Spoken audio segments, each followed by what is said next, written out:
Bueno, esta es la última guía de electricidad, la parte dinámica, electrodinámica, que acá hay una línea de alta tensión, estación transformadora, una estación transformadora, la salida de una línea de una estación transformadora, no es la línea sola de alta tensión, pero bueno, un ejemplo así de una foto ilustrativa de lo que tenemos ahora que ver. Las corrientes eléctricas, electrodinámica. Cuando establecemos un campo eléctrico en un material conductor, un campo eléctrico, una intensidad de campo eléctrico E en Newton por Coulomb, en la sustancia de un conductor, de un metal, se va a dar una circulación continua de carga. Recuerden que en clases anteriores habíamos visto nosotros que cuando había un metal, una esfera metálica, por ejemplo, teníamos que, si la cargábamos con una determinada carga, la carga se iba, bueno, a la periferia, ya lo discutimos, pero adentro estaba todo el mismo potencial. Estaba un potencial constante el metal, y por lo tanto, al tener un potencial constante, la intensidad de campo eléctrico era cero. ¿Por qué? Porque la intensidad de campo eléctrico era la variación de potencial sobre la distancia. Eso ya lo hablamos un montón de veces, y como no había variación de potencial, la intensidad de campo eléctrico en un conductor, en una esfera metálica o placa metálica o metálico o metal de cualquier forma y tamaño y demás, en ausencia de movimiento de las cargas, no había intensidad de campo eléctrico. Pero bueno, pero ahora sí va a haber. Ahora sí va a haber, porque ahora tenemos que van a haber corrientes eléctricas y se va a observar un flujo continuo de carga. Entonces empecemos a definir la intensidad de corriente eléctrica. Se define como la cantidad de carga eléctrica que atraviesa una sección transversal determinada del conductor o cable por unidad de tiempo. Por lo tanto, bueno, es la misma definición del caudal, análoga al caudal Q, que nada que ver con la carga, ¿no? Al caudal de la hidrodinámica, que se definía como el volumen por unidad de tiempo. Bueno, ahora el volumen es la carga, ¿cierto? Entonces la cantidad de Coulomb por segundo es amper. O sea que de alguna manera el amper es como una velocidad. De última, la velocidad también era metro por segundo, es una velocidad de desplazamiento. De alguna manera el amper es como una intensidad de corriente eléctrica, para decirlo mejor. No tiene que ver con la velocidad de las cargas, pero es una intensidad de corriente eléctrica. O sea, me paro en cualquier sección transversal. O sea, si corto idealmente el cable con un plano transversal al mismo, lo corto con un plano transversal y determino una sección transversal, que es esa superficie que ven ahí que está sombreada. Y bueno, Coulomb por segundo se llama ampere en el sistema internacional, la unidad de intensidad de corriente eléctrica. Es fundamental, esto ya lo hemos visto en la guía número 4, sistema de unidades.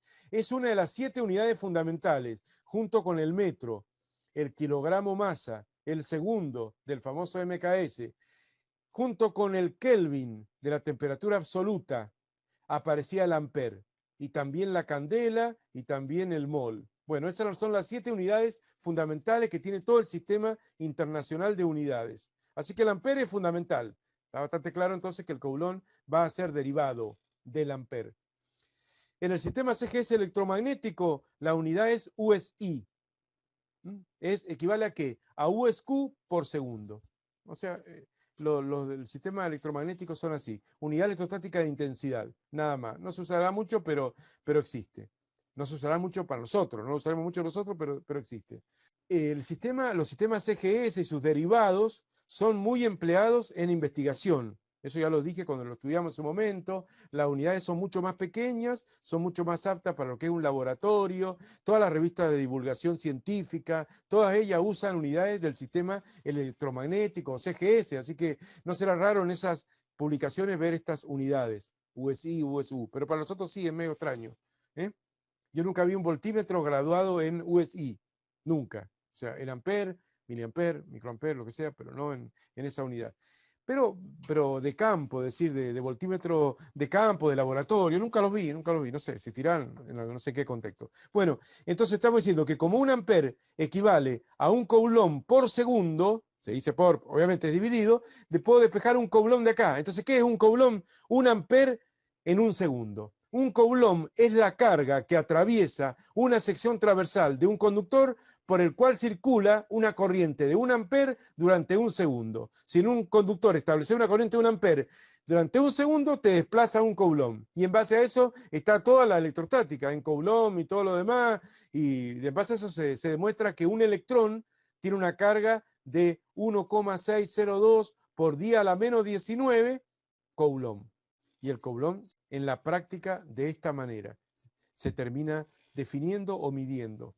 Medir un tiempo se puede bastante bien y medir una corriente eléctrica se puede bastante bien con amperímetro. Es muy fácil medir una corriente eléctrica, pero medir una carga así descolgada de la vida es muy difícil. Encontrar un aparato que me mida cargas. Eso ya lo explicamos. Por eso se aprovecha en el sistema internacional para definir como fundamental la intensidad de corriente eléctrica, ¿cierto? Es como si hiciéramos la analogía con la hidrodinámica, que sería en este caso medio absurda, es como decir que definiríamos primero el caudal, el litro por segundo, ¿no? Y después el litro, no tiene lógica, ¿o no? No tiene lógica. O sea, no hay un equivalente en ese aspecto. Vamos al dibujito ese, miren. Acá tengo una pila, una batería, ¿no? Una batería con su polaridad, más o menos, ya sabemos, el borne más largo del positivo, el otro negativo, como un acumulador de un auto, lo que sea. Cualquier pilita tiene su borne más y menos.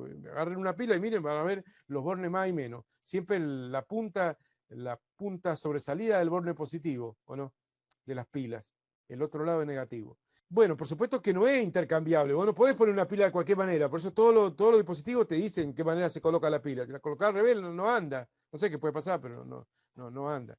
Entonces, bueno, acá, ¿qué pasa? Realmente con la circulación de la carga desde el punto de vista físico, ¿y qué pasa convencionalmente? Convencionalmente, ¿qué significa convencionalmente? Una convención es una práctica habitual, una costumbre, en donde todos nos hemos puesto de acuerdo en interpretar las cosas de una manera determinada. Eso es una convención, ¿cierto? Horario, uno dice horario, sentido horario. Bueno, todos los relojes del mundo que yo conozca giran de la misma manera, no hay ningún reloj que gira al revés. Y bueno, entonces es una convención. Podría a algún loco ocurrírsele que las manecillas del reloj giren al revés, pero no sería práctico, ¿o no? Entonces la corriente eléctrica establecida en un circuito se considera por convención, práctica aceptada por acuerdo general o costumbre, eso es lo que significa convención, que está compuesta por cargas positivas que circulan por el conductor saliendo del terminal positivo de la batería y buscando siempre potenciales menores hasta sumirse en el terminal negativo de la misma. Se hunde ahí. Entonces, para nosotros, la corriente, desde el punto de vista convencional, son carguitas positivas. Y ahí se te prende la luz de alerta, vos que estás estudiando física. Porque sí, como las cargas positivas son los núcleos de los átomos, o en todo caso, si un metal y perdió el electrón libre y se lo cedió a la nube electrónica, el ion positivo no va a circular de ninguna manera por el conductor, ¿no? Pero no importa. Nosotros, la conducción real es al revés. Sabemos que las cargas son en realidad los electrones que se mueven en los metales y por lo tanto son cargas negativas y van en sentido contrario. O sea, la circulación real es la que está marcada acá con esta flecha roja, ¿cierto? O sea, estos puntitos que ven ahí circulando por este conductor, vamos a suponer que esto es un conductor ideal, que el cablecito este es un conductor ideal. Ideal, pero porque vamos a ver ahora qué pasa con el conductor real y demás, ¿no? O sea, que a la diferencia de potencial de la pila se aplica a la barra conductora, y la barra conductora es esta dibujada acá. Eso es lo que vamos a suponer. Entonces, desde el punto de vista convencional, son estas carguitas positivas que manan del borde positivo, con mucha energía van y van pasando por el conductor. Y a medida que van pasando por el conductor que tiene una cierta resistencia, y vamos a hablar de eso, ¿no? Se van cansando, van chocando, van perdiendo su energía y llegan cansada, como uno llega a la noche para acostarse, ¿no? Cansado al borne negativo. Ese es básicamente el sentido convencional de circulación de la corriente eléctrica. Así que para nosotros van a ser así. Así que eso es lo que vamos a hacer en la práctica. Ahora, si nos ponemos físicos y en sentido real, es al revés. Es todo al revés. Lamentablemente es así, quedó el electrón negativo y es todo al revés. O sea, son los electrones, las partículas que circulan realmente. ¿De dónde salen? Del borne negativo. Salen con gran energía también salen, porque una carga negativa en un potencial negativo tiene una energía potencial positiva. Recuerden que recuerden ustedes que la fórmula que hemos visto es que el potencial B de una carga es igual a ¿qué? A su energía potencial por unidad de carga, lo que indica que la carga multiplicada por el potencial va a dar la energía potencial eléctrica. ¿Qué podía pasar con la energía potencial eléctrica? ¿Ser positiva o ser negativa? Son las dos. Ser positiva tiene energía y ser negativa tiene energía negativa. ¿Qué significa energía negativa? Está ligada, está atrapada, está prisionera, no tiene nada de energía ni para empezar a hablar, ¿o no? Y las cargas negativas tienen energía positiva, tienen energía para circular. ¿Por qué? Porque son cargas negativas, ¿cierto? Que están en un borde negativo, potencial negativo. Menos por menos queda más, ¿o no? Tienen una energía positiva y tienen energía para circular. Bueno, ya está. Esa era una nota a pie para darnos cuenta. Y lo que está ocurriendo entonces es que los electrones están saliendo del borde negativo con gran energía y van a circular exactamente al revés. Así que estas partículas que vamos a ver circulando van a circular al revés.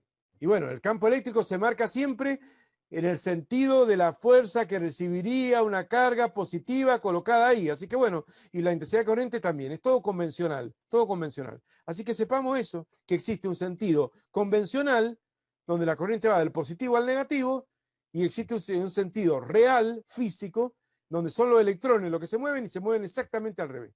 No solo existen las corrientes electrónicas en un metal, esto ya lo habíamos dicho, en los gases ionizados y en soluciones electrolíticas, las partículas que circulan son iones.